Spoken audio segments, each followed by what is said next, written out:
2025 latest American horror film, Seeking Father in Another Dimension. Where did the man-eating monsters come from? Let's investigate. This is a camera with mysterious power. Through it, one can see parallel worlds.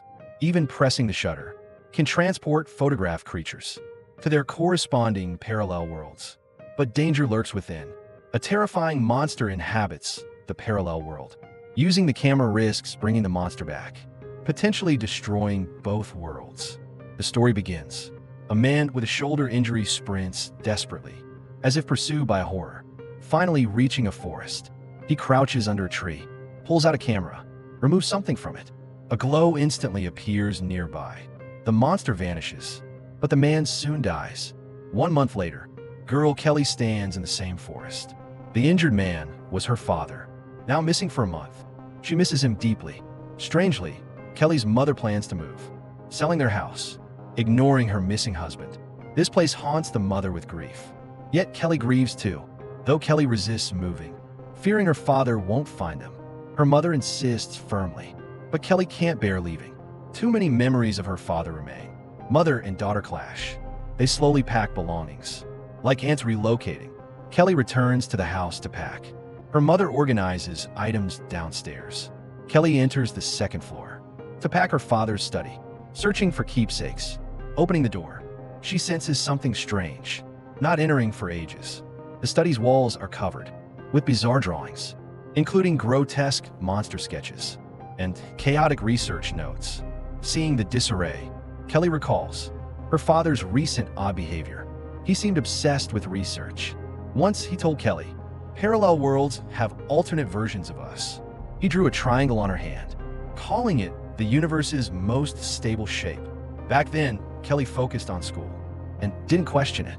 Now she wonders, did these drawings cause his disappearance? As Kelly ponders, she receives a call from Aunt Marlo. Marlo asks about Kelly's well-being. Kelly talks while scanning the room, when the signal weakens and Marlo's voice cuts out. Kelly spots a strange box. She sifts through strange manuscripts, moving discarded drafts. She finds an oddly shaped camera and a matching dial. Kelly hastily ends the call, curiously picks up the items, then spots camera research on the wall. Clearly her father studied this. Suddenly, her mother screams downstairs. Kelly drops everything, rushes down to investigate. A false alarm. Her mother blocks the door, claims a spider scared her, quickly shooing Kelly away. Kelly dismisses it, unaware that after she leaves, her mother wipes blood in the bathroom. When Kelly returns with firewood, she finds her mother crying by the sink. Earlier, Kelly saw her father comforting her. Clearly, her mother hides secrets. At dinner, Kelly states she'll keep her father's research. Her mother pauses, but can't object. After dinner, Kelly examines the camera. A miracle occurs. Through the lens, she sees double images. Reaching out, multiple hands appear in the frame. She realizes this is no ordinary camera. Kelly then grabs the dial, noticing numbers marked intervals. Each number has a tiny notch, perfectly aligned. She attaches the dial to the camera. Instantly, the room's layout shifts. But when she lowers the camera, everything reverts. As Kelly marvels at this, a shout echoes from downstairs. Thinking her mother calls, she runs down, but finds no one. Assuming she imagined it, she turns to leave, then hears the voice again. Kelly listens closely. Shocked, the sound comes from the camera. She raises the camera and sees a horrifying scene, a monster attacking her mother. Kelly collapses on the stairs. Panicking, her mother walks in unharmed, carrying a bag. Kelly says nothing. Later, Kelly dreams of her mother being eaten. She wakes screaming. Marlo texts a Churchill quote, "When in hell, keep going." Kelly accepts Marlo's comfort. On the other side, Kelly's mother was preparing to exercise when she suddenly noticed several palm prints on the glass. She immediately went outside to investigate and found footprints on the wooden barrel. It seemed something had been peering into the house last night. The mother anxiously scanned her surroundings, but found nothing unusual. Meanwhile, Carly returned to her father's study. She soon made a new discovery in front of a painting, a small rotating dial on the artwork. Carly noticed the painting's shape perfectly matched the grooves on the disc. Continuing her search, she found her father's notebook in a drawer filled with his camera research. Carly then spotted another monster portrait identical to what she'd seen through the camera. Apparently, her father had also witnessed this creature through the lens and drawn it. Combining this with the notebook contents, Carly reinserted the disc into the camera. When she turned the dial, the number 2 appeared.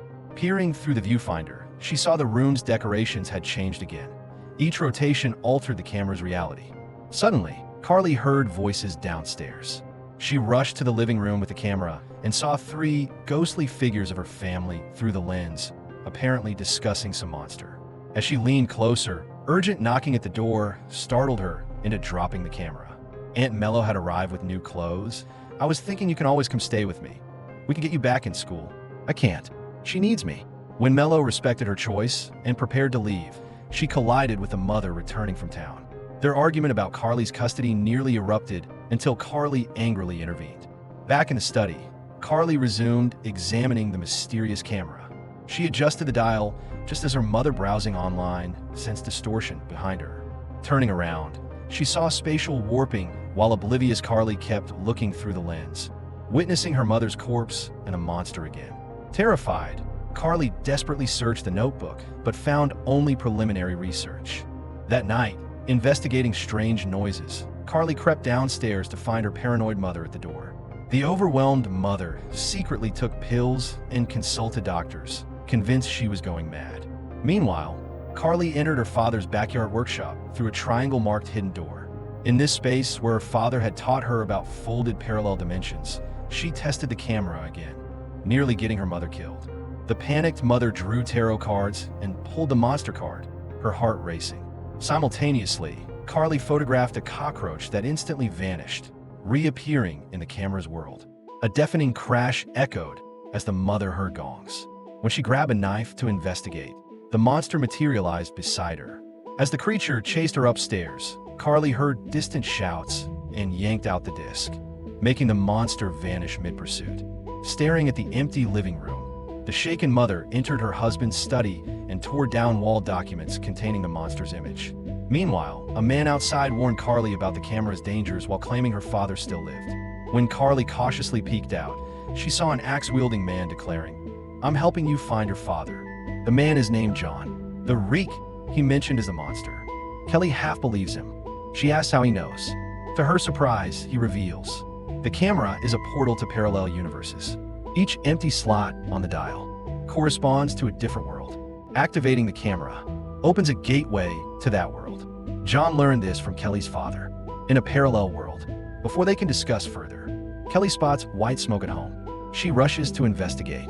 Her mother burns her father's research. Kelly tries to stop her. During the struggle, the camera falls. Her mother realizes Kelly has been studying it. She throws the camera into the fire, blocks Kelly from rescuing it. Heartbroken, Kelly enters her father's study, now empty.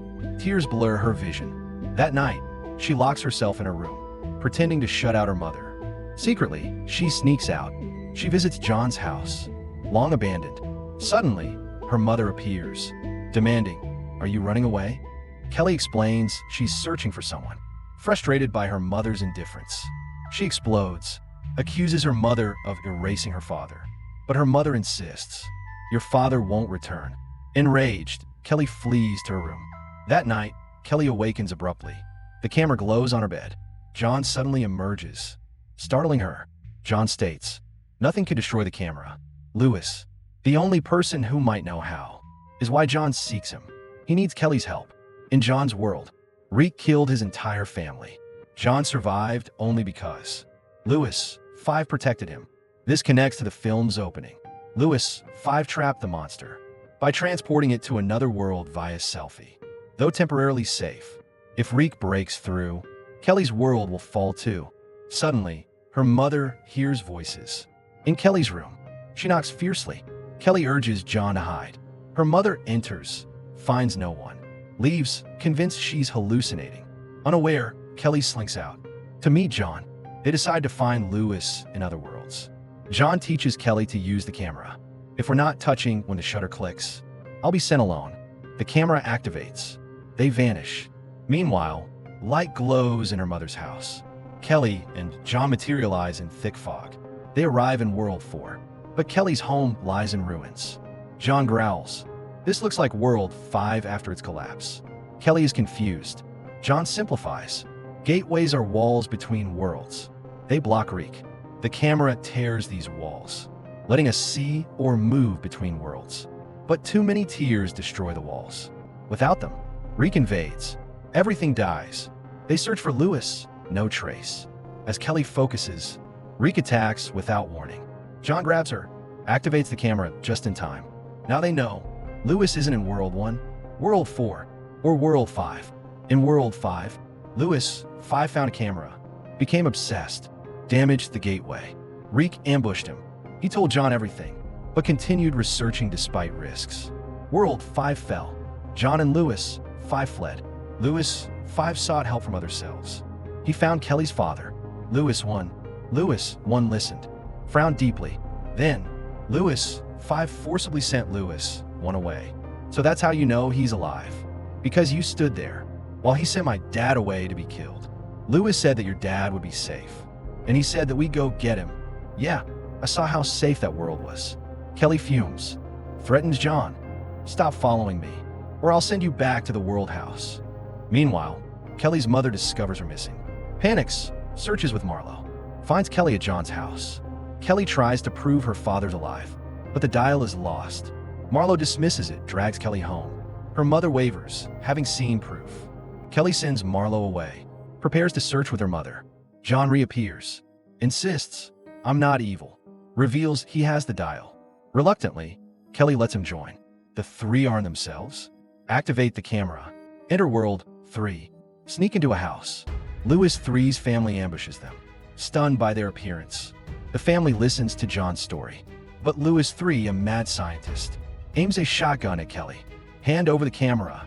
He rashly uses it, summons a monster from World 4.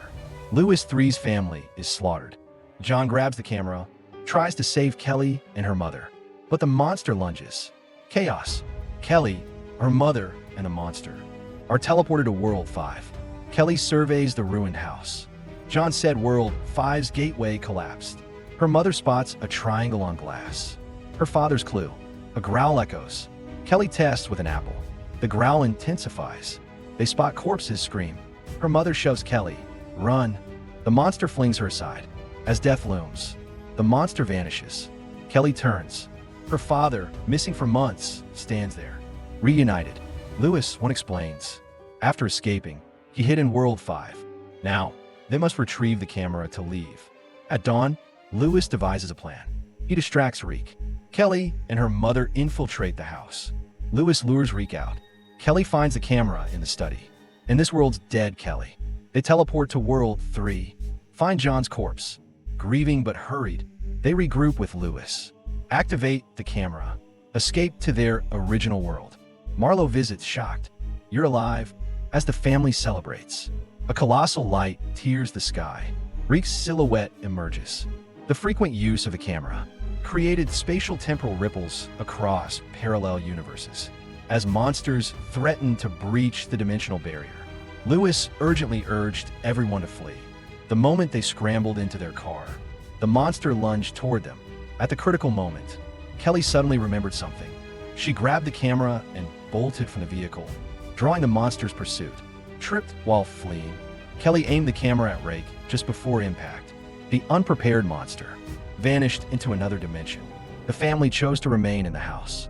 Days later, Kelly retrieved numerous dials from the ashes, proof that more than 5 parallel worlds existed. She hastily buried them. But was the threat truly over? A standout horror film this year. Bizarre and terrifying premise sustained by relentless tension. Strong performances anchor the narrative. The story transcends sci-fi spectacle to dissect familial bonds through sacrifice and redemption. Kelly's obsession stems from longing for her father's return. Her mother evolves from denial to fierce resolve, while scientist Lewis's thirst for knowledge endangers his family, leading to his self-imposed exile.